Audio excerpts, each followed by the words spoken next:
உங்களுடைய எதிர்காலத்தை உங்களால கணிக்க முடிஞ்சா எப்படி இருக்கும்? சூப்பரா இருக்கும்ல. எதிர்காலத்துல இப்படிலாம் நடக்கும், இப்படிலாம் நம்ம வாழ்க்கை இருக்க போகுது. ஒருவேளை இப்படிலாம் இருந்துச்சுன்னா, இந்த மாதிரிலாம் தவறுகள் நம்மளுடைய வாழ்க்கையில் நடந்துருச்சு அப்படின்னா, அத நான் கண்டிப்பா சரி பண்ணிருவேன். இல்ல என்னுடைய லைஃப்ப நான் வேற லெவல்ல நான் வாழுவேன். இந்த மாதிரி ஏகப்பட்ட விஷயங்கள் நமக்கு எக்ஸைட்மெண்ட்ட கொடுக்கும். உங்களால உங்களுடைய எதிர்காலத்தை கணிக்க முடிஞ்சது அப்படின்னா.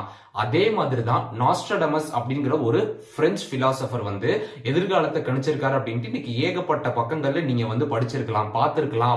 அவர் கணிச்ச எல்லா விதமான ப்ரெடிக்ஷன்ஸையும் நீங்க பார்த்திருப்பீங்க. ஆனா அவர் பண்ணது எல்லாமே பொய் அப்படின்னு சொன்னா உங்களால நம்ப முடியுமா? என்ன இப்படி சொல்ற? அவர் எவ்வளவு பெரிய ஆள் தெரியுமா? அவர் எவ்வளவு விஷயங்களை கணிச்சிருக்காரு. திடீர்னு இப்ப பொய் அப்படின்னு சொன்னா அது மட்டும் இல்லாம அவர் கணிச்சது ஏதோ ஃப்ளூக்ல அடிச்சு விட்டது அப்படின்ட்டு இந்த மாதிரி நம்ம பேசிக்கிற மாதிரி அவர் எல்லாமே ஃப்ளூக்ல தான் பண்ணாருன்னு ஒரு பக்கம் பேசுறாங்க. இன்னொரு பக்கம் என்ன அப்படின்னு பாத்தீங்கன்னா இல்ல அவர் கணிச்சது கரெக்ட் தான். அவர் கடவுள் அனுப்பின மனிதர் அப்படின்னு சொல்றாங்க. கடவுளுடைய மறு அவதாரம் அவரு அப்படின்னு சொல்றாங்க. இன்னொரு பக்கம் என்ன பேசுறாங்க அப்படின்னா அவர் சாத்தானுடைய ஒரு செயலாளி அப்படின்னு சொல்றாங்க. சாத்தானுடைய உளவாளி அப்படின்னு சொல்றாங்க. அவர் செய்யறது எல்லாமே தப்பு அப்படின்னு சொல்றாங்க. அப்படி யார் அவரு? அப்படி அவர் என்ன பண்ணிட்டாரு? அவர் பண்ண ப்ரெடிக்ஷன்ஸ் எல்லாம் நம்ம இந்த வீடியோல கண்டிப்பா பார்க்க போறது கிடையாது. அவருக்கு பின்னாடி இருக்கக்கூடிய பல மர்மங்களை தான் இந்த வீடியோல நம்ம பார்க்க போறோம். சோ பார்க்க ரெடி ஆயிக்கோங்க. சோ இந்த நாஸ்ட்ராடமஸ் அப்படிங்கிறவர் எங்க பிறக்கிறாரு அப்படின்னா பிரான்ஸ்ல 1503வது வருஷம் பிறக்கிறாரு. பிறக்கும் போதே இவர் என்ன அப்படின்னா பிறந்து வளர்ந்துட்டாரு. சரி ஒரு சாதாரண மனுஷனா இருக்காரு. இப்படி இருக்கும் போது என்ன அப்படின்னா சாதாரண இப்ப இந்த வீடியோ பாக்குற நீங்க கூட உங்களுடைய மோட்டிவ் என்னவா இருக்கும்? நம்ம வாழ்க்கையில வாழணும் அப்படின்னா நம்ம பணம் சம்பாதிக்கணும். அது மாதிரி அவர் என்ன பண்றாரு அப்படின்னா அவர் பிறந்ததுக்கு அப்புறமேட்டு வளர்ந்ததுக்கு அப்புறம் அவர் பணம் சம்பாதிக்கணும்னா ஒரு தொழில் எடுத்து பண்றாரு. அவர் சாதாரணமா வேலைக்கு போல அவர் படிச்சிருக்காரு. யூனிவர்சிட்டி போய் படிச்சதுக்கு அப்புறமேட்டு இந்த மருந்துகள் எல்லாம் விற்கிற ஒரு தொழிலை அவர் பண்ணிட்டு இருக்காரு. இப்படி பண்ணிட்டு இருக்கும் போது என்ன அப்படின்னா 1500கள்ல நம்ம எல்லாத்துக்குமே தெரியும். அந்த காலகட்டத்தில் பாத்தீங்க அப்படின்னா அப்ப பிளேக் அப்படிங்கிற ஒரு நோய் பயங்கரமா பரவிக்கிட்டு இருந்தது. அந்த காலகட்டத்தில் பாத்தீங்கன்னா நோய்கள் வந்துச்சு அப்படின்னா அந்த நோய்களுக்கு மருந்து அப்ப கண்டுபிடிக்கல. அப்பதான் புது புது நோய்கள் அவதரிச்சிட்டு இருந்தது உலகத்துல. சோ அந்த மாதிரி பிளேக் அப்படிங்கிற நோய் வருது. அவர் கல்யாணம் ஆனதுக்கு அப்புறம் அவருடைய மனைவியும் குழந்தையும் இந்த பிளேக் அப்படிங்கிற நோயால இறந்தும் போயிடுறாங்க. இப்படி இறந்து போனதுக்கு அப்புறமேட்டு என்ன நடக்குது அப்படின்னா அவர் திரும்ப கல்யாணம் பண்றாரு. அவருக்கு பல குழந்தைகள் இருக்காங்க அப்படின்னு சொல்றாங்க. சரி இதெல்லாம் ஒரு பக்கம் இருக்கட்டும். இவர் எப்படி இதை ப்ரெடிக்ஷன் பண்ண ஆரம்பிச்சார் அப்படின்னா ஆக்சுவலா அவர் ஒரு ஜோசியக்காரர் அப்படின்னு சொல்றாங்க. Astrologer, French astrologer. சோ இந்த ஜோசியத்துறையில அவர் ஏன் பண்ணாரு அப்படின்னா இதுக்கு பின்னாடி ஒரு மிகப்பெரிய சீக்ரெட் இருக்கு. இதை கேட்டீங்க அப்படின்னா நீங்க கண்டிப்பா சிரிக்க கூட செஞ்சிருவீங்க.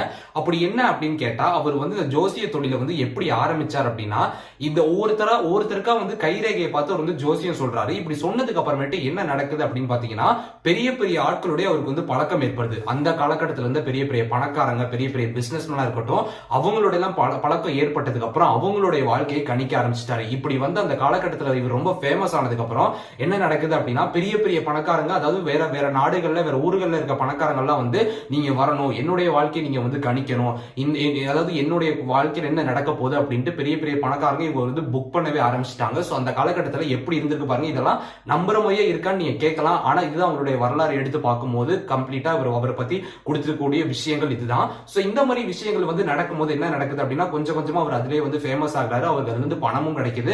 அது மட்டும் இல்லாம அவர் சொல்லக்கூடிய விஷயங்கள்லாம் கொஞ்சம் கொஞ்சமா நடக்கவும் செய்யுது. சரி இதெல்லாம் இருக்கட்டும், எப்படி இவரால் இதெல்லாம் சொல்ல முடிஞ்சது அப்படின்னு நம்ம கேட்டோம் அப்படின்னா அது அவர் பாஸ்டில் நடந்த விஷயங்களை வச்சு அவரா கணக்கு போட்டு எதிர்காலத்துல இதான் நடக்கும் அவர் கணிச்சு சொல்றாரு அப்படின்னு சொல்றாங்க. ஒரு விஷயம் நடந்திருக்கு அப்படின்னா இதோட விளைவா இதுதான் நடக்கும் நம்ம எல்லாத்துக்குமே தெரியும். சோ அது மாதிரி ஒருத்தர் வாழ்க்கையில் நடந்த பாஸ்ட் விஷயங்கள் எல்லாத்தையுமே கணிச்சு உன் வாழ்க்கையில இதுதான் நடக்க போகுது அப்படின்ட்டு உங்ககிட்ட ஒருத்தர் சொன்னா எப்படி இருக்கும். சோ அது மாதிரி கணிச்சு ஒவ்வொருத்தருக்கு அவர் சொல்லிட்டு இருக்காரு அப்படின்னு சொல்றாங்க. இப்படியே அந்த காலகட்டத்தில் அவர் பயங்கரமா பணமும் சம்பாதிக்கிறாரு, பெரிய ஆள் ஆகிறாரு அப்படின்னு சொல்றாங்க. பெரிய ஆள்னா அந்த காலகட்டத்தில் அவர் வாழ்றதுக்கு ஏத்த பணத்தை இது மூலமா சம்பாதிக்கிறாரு. சரி இதுக்கப்புறமேட்டு அவர் என்ன பண்ணிருக்காரு அப்படின்னு கேட்டா இங்கதான் பெரிய மர்மமே நிக்குது.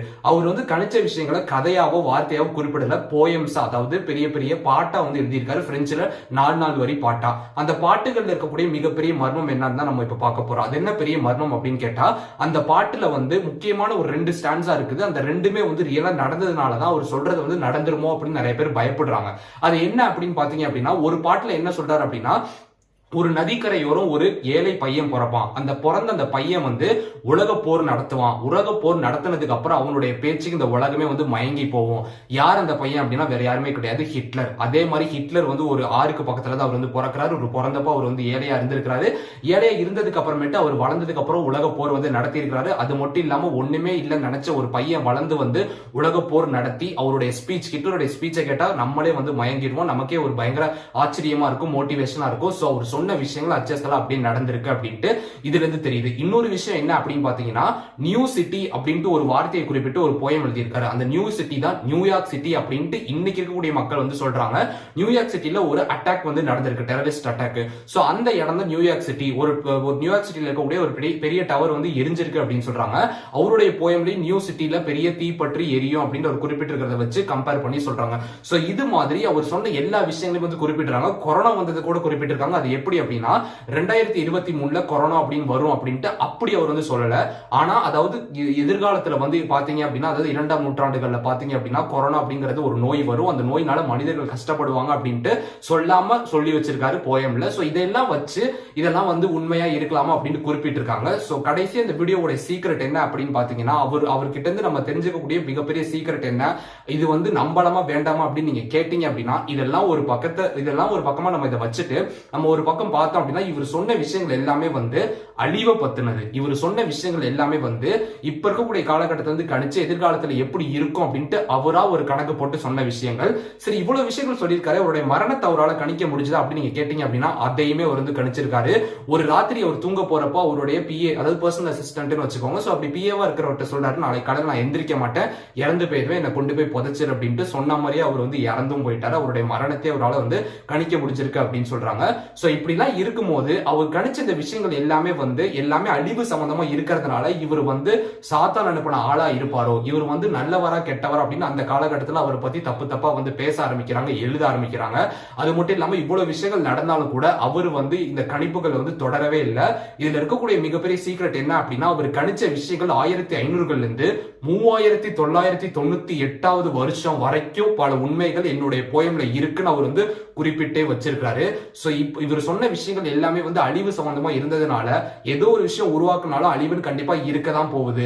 சோ அதனால வந்து இவர் சொன்னதெல்லாம் வந்து நம்ப முடியாது. இல்ல இவர் சொன்னதெல்லாம் பொய் அப்படின்னு நீங்க வந்து நினைக்கிறீங்களா? இல்ல இவர் சொன்னதெல்லாம் கொஞ்சம் நடந்திருக்கு, இவரால வந்து கணிக்க முடிஞ்சிருக்கு, அவர் பெரிய சயின்டிஸ்டா இருக்கலாம், பிலாசபரா இருக்கலாம், அவர் சொன்னதெல்லாம் உண்மையா இருக்கலாம் அப்படி நீங்க நினைக்கிறீங்களா? இல்ல இதெல்லாம் மூட நம்பிக்கை, அதை விட்டு அடுத்த வேலையை பார்த்துட்டு போயிட்டு இருக்கோமா, இதை பத்தி எதுக்கு நம்ம வந்து தேவையில்லாம பத்தி பேசிட்டு அப்படின்னு நீங்க நினைக்கிறீங்களா அப்படிங்கறத கமெண்ட் பண்ணுங்க. இதை பத்தி நீங்க என்ன நினைக்கிறீங்க? உலகத்துல நடக்கிற பல விஷயங்களை பத்தி தெரிஞ்சுக்கிறோம். குருகி சேனல் சப்ஸ்கிரைப் பண்ணுங்க, ஃபாலோ பண்ணுங்க. தேங்க்ஸ் ஃபார் வாட்சிங்.